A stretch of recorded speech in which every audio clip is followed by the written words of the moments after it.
In today's video, stay with us for 8 things that you can do to sell your house quickly. I just did this with my own home and we sold it in 36 hours.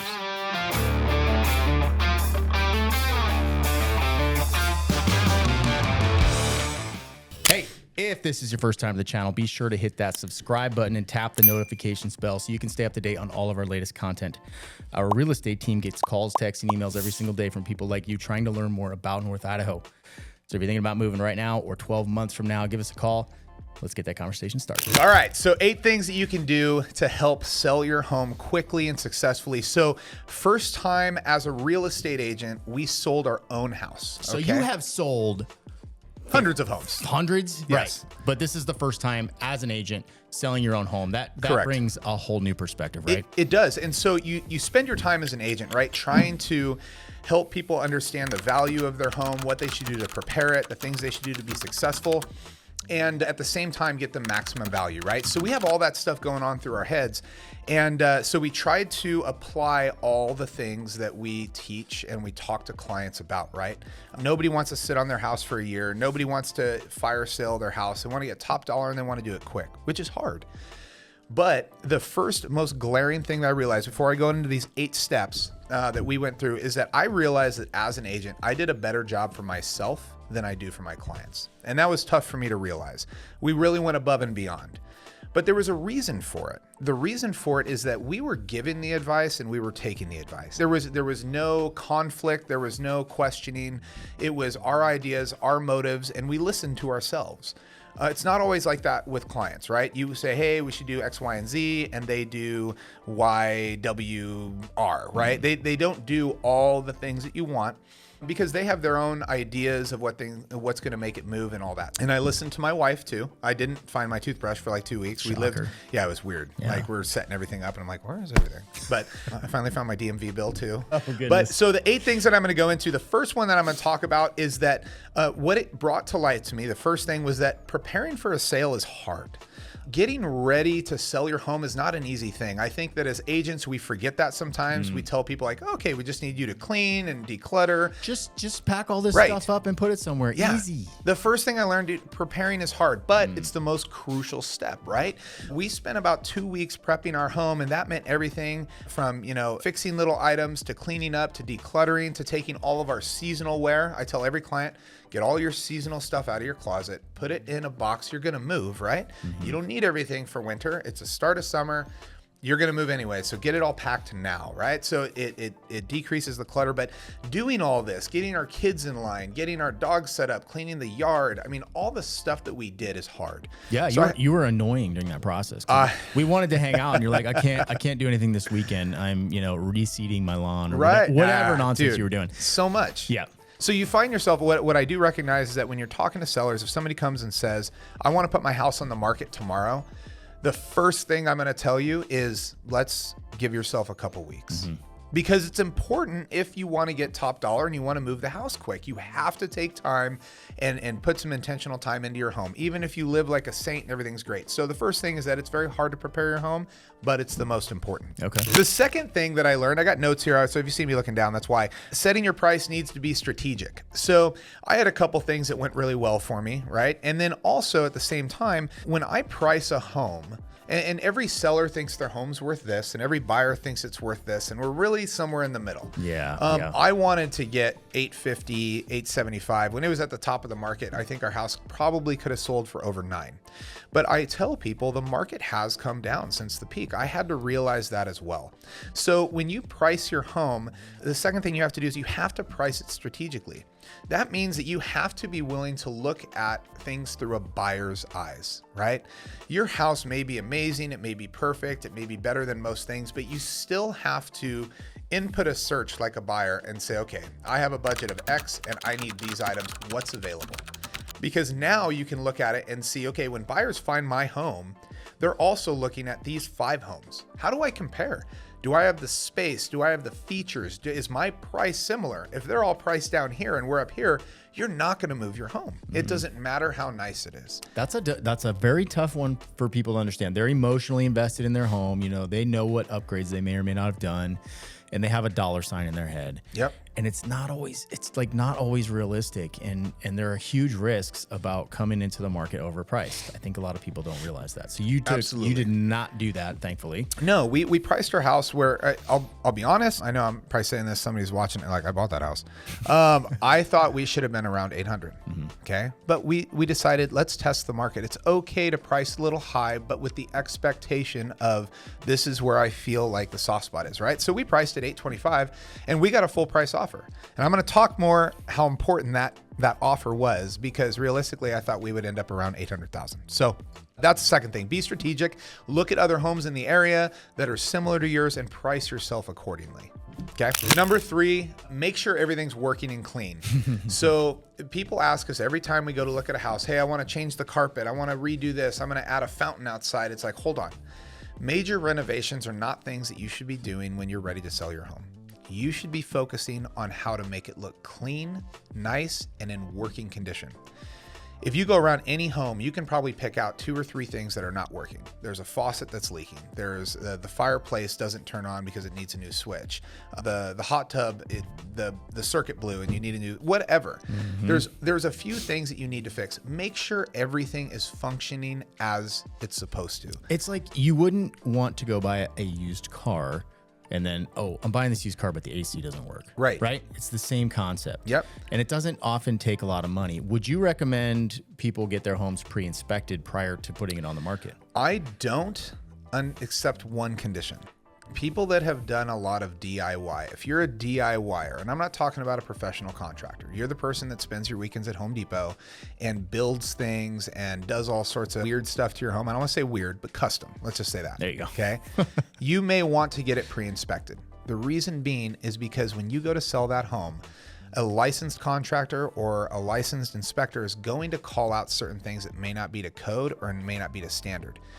You may have done something well, exceptional, but if it doesn't meet that, if there's something that you can do to change it to where it's not going to be called out, that time I would do a pre-inspection. But I still encourage every buyer to get a pre-inspection or get their own inspection done. Yeah, and that would create a shadow of a doubt in the buyer's mind, right? If they call out certain things and they know the homeowner has done a lot of work, maybe without permits. Correct. There's going to be that doubt in the mind for sure. Sure, but definitely touch up paint, go around. I mean, we took a paintbrush and we're all over the house, little marks, just. It makes such a difference. It does. It is. Every person that came through our house is like, this is so clean. Right. And I'm like, we don't live like this. This isn't normal. Baseboard is a big one. We always do that. That baseboard, it gets scuffed up. You got kids, you got dogs. Things are always scuffing against the baseboard. It does not take much.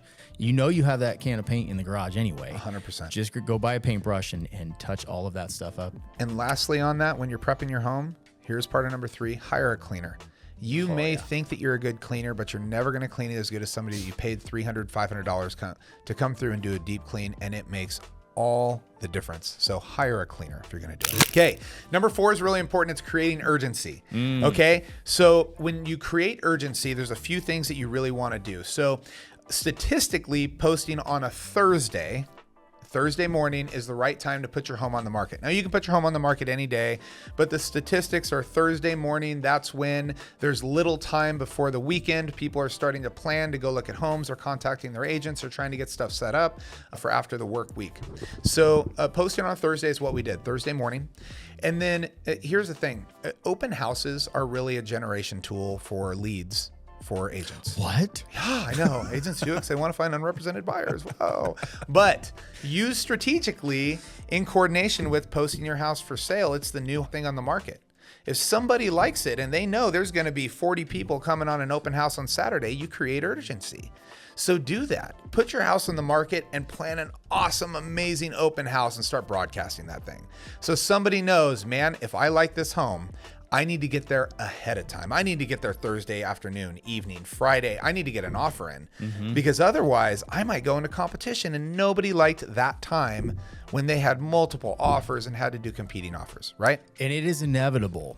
As soon as one person has interest, the universe brings other people that have interest. Oh, totally. Every time. You go to write an offer on a home that's been on the market for 100 days, for example, and no one's offered. But all of a sudden, the agent calls, like, oh, we got 2 other offers. Oh. It's like, it happens, dude. Yep, Murphy's Law. It is. The other thing that we did at our open house, which is pretty cool, if you have an agent, you're not using us, well, shame on you. But no, talk to your agent and have somebody there with a computer open. And we had a sign on the dining room table. Dining room table was all set up. John Fontaine was there. Yeah. And we had a sign that said, write an offer.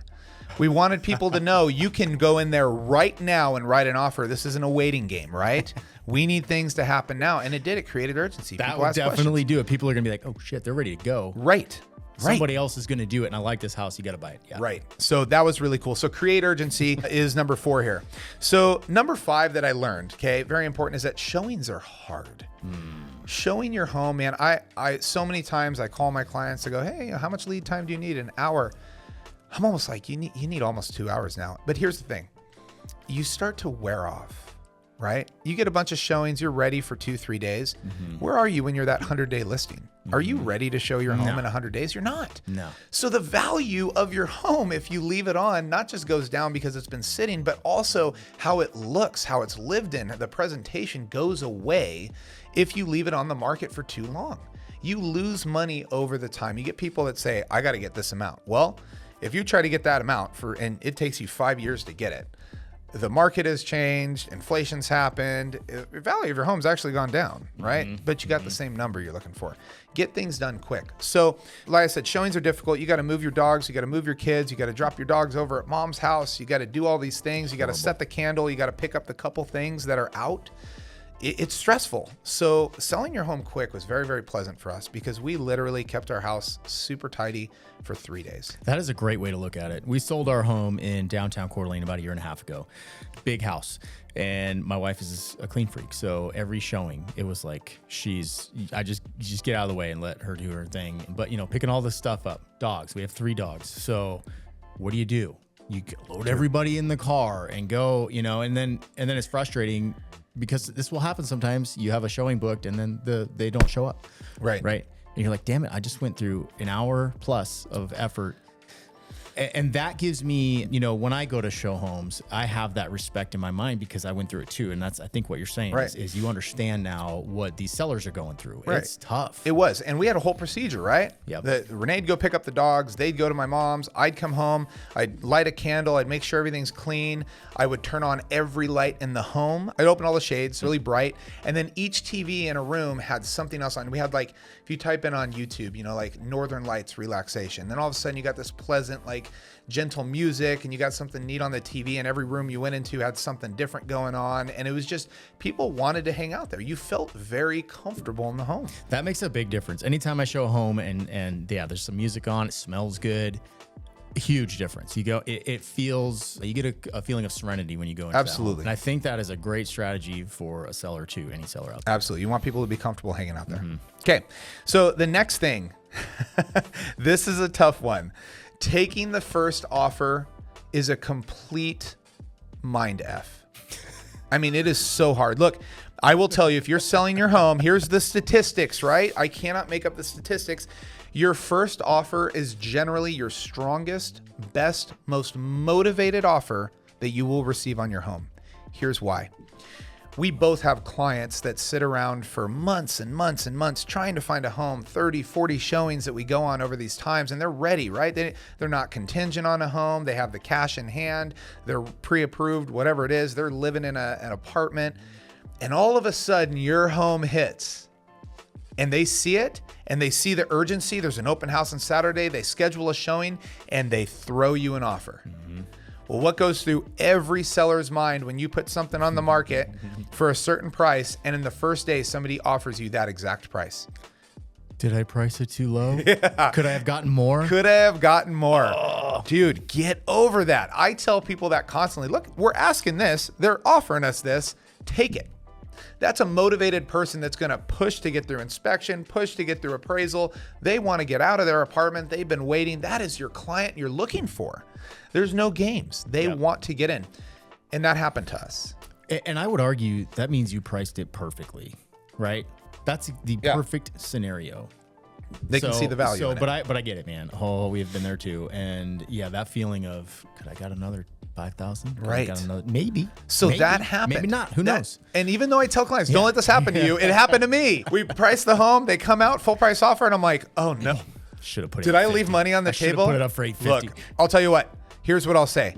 You were comfortable with that price before anybody ever gave it to you. So what I'm going to start doing with clients, you list with us. I'm going to give you a full price offer before we list. I'm going to put it in front of you so you can read it. And I'm going to say, is this something you would accept right now? That's a great idea. Because if so, I'm going to make you hold on to that, because if you get that down the road, there's no reason to negotiate. You put yourself in a position that you're excited about it. Your family's happy. You've already come to that conclusion. Do not get screwed up by that first full price offer, which leads me to the next one. Number 7. Okay. Don't lose an offer. Don't lose an offer. You do not want to put yourself in a position to watch the value of your home decrease over months and months and months while everybody thinks that something's wrong with it because you got greedy over $3,000-$4,000. Okay. I will tell you this. When you have an offer that looks good and it meets what you asked for, sign it. Yes. Sign the offer. I didn't. This is so embarrassing right now that I'm saying this because this was what I did. I got the offer and I'm like, hey, so we just want till tomorrow, right? And it was going to expire and they were super nice. But I realized this is happening. I'm like, I could lose this offer. I have other people that are interested, right? I have other people that we're going to write an offer. They're not as good. Price-wise, they're fine, right? But they're contingent on it. There's other things that aren't as good. Yeah. This was the offer. And I was going to let the thing go. What was the holdup? I could get feet? more. Maybe somebody else going to come in higher, right? I'm like, what if somebody comes and offers me, I'm at $825. What if they offer me $850? $25,000 is a lot of money for your family, right? So I have this fantasy that every seller has in their head, and I didn't even listen to my own instructions on this. And it was so difficult. Guess where we're at? We're at $825 with an amazing family that's super excited and super motivated. And they were the first offer that we got, and we got it in 12 hours. So beautiful. That is the perfect scenario. Don't lose an offer. No. Oh. And how many times have we gotten, and this carries on through the transaction, right? You go through the inspection phase and they're off by like, somebody wants something for $500. Right. And the emotions come and they're like, boom, button heads. And you're like, you take a step back, people. Like, you both want this house to sell. And we're talking about 500 or 1,000, or it's nothing over the course of the home. It's the emotions getting involved and the egos getting involved. So do that. Run yourself through scenarios ahead of time and figure it out, but don't lose that offer. Okay. The last thing that we found so beneficial to us, and now with the next listing that we're doing up on Berry Hill, if you guys are interested, we have an awesome house up in Berry Hill coming up. Nice house, shop, 5 acres, beautiful, park-like. Okay. Sounded like Trump there for a minute. It's the best. It is the best home that you will find in Cocolala. It's phenomenal. Nothing's really better. Okay, so anyways, the last bit of advice here is please provide information before it's asked. If you are listing your home in this state, anywhere else, and your listing agent does not have any documents online, no utilities, no disclosures, no upgrades, no anything, then what are you hiring somebody for? What are they doing? We have upped our game so much. We have. Since I sold my home, now I'm like, man, I want like 8-10 documents uploaded in there so people know. I have currently from my house, we have our typical disclosures, right? We have our utilities that are on there so people know who the providers are. One thing I didn't do that I'm going to do is the average utility costs. People would love to see what's the average utility cost that you pay on this house every year, right? You obviously got your taxes uploaded and those types of things. We even have recent upgrades to roads that are happening in the community because it's going to cause, they're going to break down Kathleen and St. Michelle. And I even put that in there so people can see like, oh, don't use these roads during this time. But look, they're doing upgrades in the community, whatever else. So provide as much information as you can. Upgrade sheets are phenomenal, right? We've done a lot of stuff to our home, but saying new kitchen, new HVAC, new this. Everybody says that. Take it a step further. Be different than the competition, right? We put HVAC was installed in 2024 and it was installed by Nick Sanders at Pro One Air, right? We had the bathroom torn out on this date in 2024 and it was done by Paul Rutherford at Majestic Builders. We went through and cited who was it that did it. Yeah. It's not Dave Faller, right? It's somebody else that's doing it. And people know, man, they actually took the time to not only that. For a person that writes that, you're probably like, you probably have the receipts too and the invoices. Yeah, I got them all for you. There's nothing to hide. People feel so comfortable with that. Like Joe Schmo, it's not, oh yeah, dude, I redid the cabinets. No, I had Matt Cheney. He came over and redid all the cabinets for us. He did the painting. People know that you're actually finding professionals to do those things. And that's, let people know about your upgrades. That's huge. Oh yeah. So providing that information, we're even doing story cards now. Did I tell you about this? Yeah. We're doing story cards. There is a top agent. I'll leave her nameless, but she does a great job. There's a reason why she's a top agent. And it always pissed me off because I'd go to her open houses or her showings. She has these stupid little cards, little 3x5 note cards that say things like granite countertops and, you know, the shop size, or, you know, oh, there's Cat 6 shielded cables in the walls. And I'm like, people love that. So we took it a step further. Now we have story cards. I love this idea. Right. Yeah. So we didn't even get to do this in our house, and I wanted to, is, you know, we wanted to put a stake in our dog area where our dogs go to the bathroom. Sounds stupid, right? But people would walk out there and they see a stake with a story card on it and says, hey, this is our pet relief area. We've trained our dogs to use this area so that they don't leave any landmines in the grass.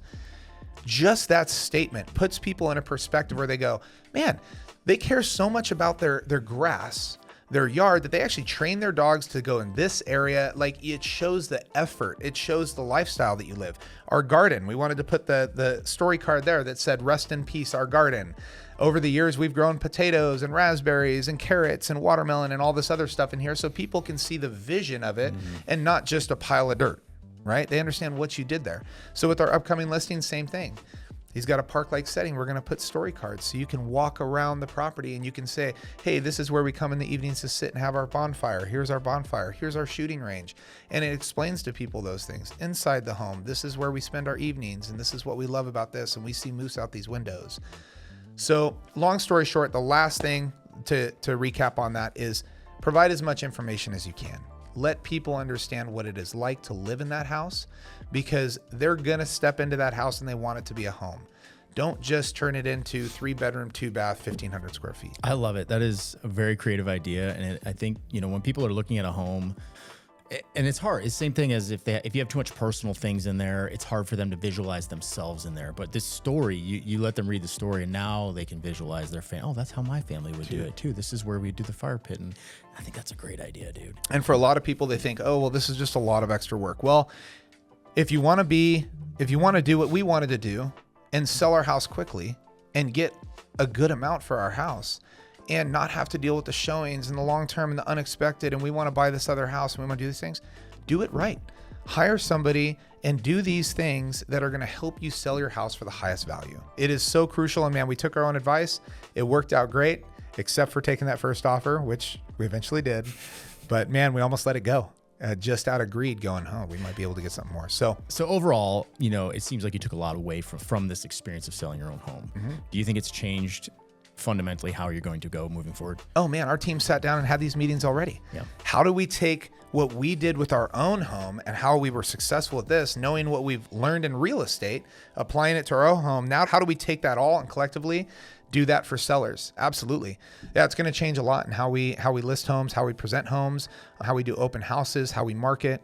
I think there's so much that we learned from it, and so it'll be good, and we'll test it out on these few listings we have coming up. So love it. Thank you for sharing that. I know, you know, it takes a lot to put yourself out there and kind of admit some of your faults, right? Why are you being so sensitive right just now? because I love you. Do that. This is just the camera talking. Your tear coming. He's never cried. Yeah, beautiful talk. Thank you, David. We will be absolutely vulnerable with you. We would love to work with you, or at least give you advice, because honestly, the relationships are what we look for most. Sales sucks, but it is how we take care of our family. So if we can help you, if we can help be a resource for you in North Idaho, or just, just be a collecting point. If you're moving up here, grab some coffee, please let us know. We'd love to do that. Boom. Well said.